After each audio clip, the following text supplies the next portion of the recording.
సభ్యులు అనేక సందర్భాల్లో వెంకటరమణారెడ్డి గారు కానీ రాకేష్ రెడ్డి గారు కానీ సందర్భం ఒకటైనప్పటికీ ఆలోచన ఆవేశం కాన్స్టిట్యున్సీలో జరుగుతున్నటువంటి అవమానాలు ఈ సభ దృష్టికి తప్ప మిగతా ఎవరికి చెప్పగలుగుతాం? మీరు ఈ సభకు తండ్రి లాంటి వారు, నా సభకు తండ్రి లాంటి వారు. మీరు ప్రభుత్వానికి స్పష్టమైనటువంటి డైరెక్షన్ ఇచ్చి ప్రభుత్వం నుంచి స్పష్టమైనటువంటి ఒక ప్రకటన రావాలి. సభ్యులేం గొంతెమ్మ కోరికలు ఏం కోరుతున్నారు అధ్యక్ష? సభ్యులేం గొంతెమ్మ కోరికలు కోరతలేరు. సభా వ్యవహారాల శాఖ మంత్రి గారికి నాకు విజ్ఞప్తి ఏంటంటే మీరు సభ్యులకు సంతృప్తి ఇచ్చే విధంగా ఒక ప్రకటన చేయండి. వెంకటరామరెడ్డి గారు ఈ సభ తర్వాత మీ ఇద్దరిని పిలుస్తాను, ఎల్ఏ మినిస్టర్ గారిని పిలుస్తాను, మాట్లాడతాను. మీకంటే ఎక్కువ ఆవేదన వెంకటరామరెడ్డి గారు వినండి. వెంకటరామరెడ్డి గారు వినండి, వినడం నేర్చుకోండి. కొత్తగా వచ్చిన సభ్యులు మీరు. రాకేష్ రెడ్డి గారు వెంకటరామరెడ్డి గారు కూర్చోండి, నేను చెప్తా. మీరు కూర్చోండి, నేను చెప్తా కూర్చోండి.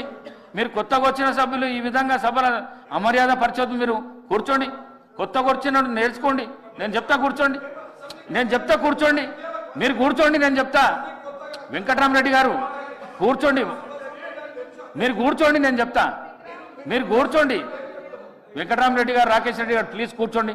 ప్లీజ్ కూర్చోండి. ఈరోజు సభ ముఖ్యమంత్రి గారి ప్రకటన మీద నడుస్తున్నది. ఒకటి. రెండు, మీకు ఏదైతే ప్రోటోకాల్ వైలేషన్ జరిగిందో దాని విషయంలోనే నిన్న సిఎస్ గారిని, సీనియర్ ఐఏఎస్ ఆఫీసర్లను అందరినీ పిలిచి మాట్లాడడం కూడా జరిగింది. తప్పకుండా దానికి తగ్గ రీతిలో ముఖ్యమంత్రి గారు కానీ ఎల్ఏ మినిస్టర్ గారు కానీ నాకు సూచనలు ఇచ్చిండ్రు. మీకు న్యాయం జరిగే విధంగా ఈ ప్రయత్నం చేస్తుందని చెప్పేసి తెలియజేస్తున్నాను. మీరు ప్రతి విషయంలో ఈరోజు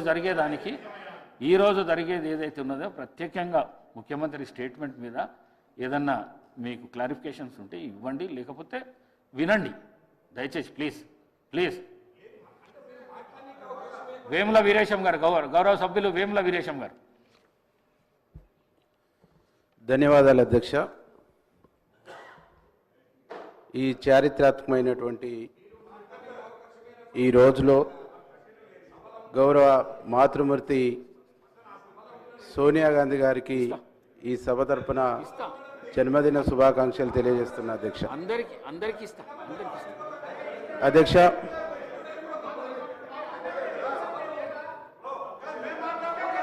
ఎల్ఏ మినిస్టర్ గారు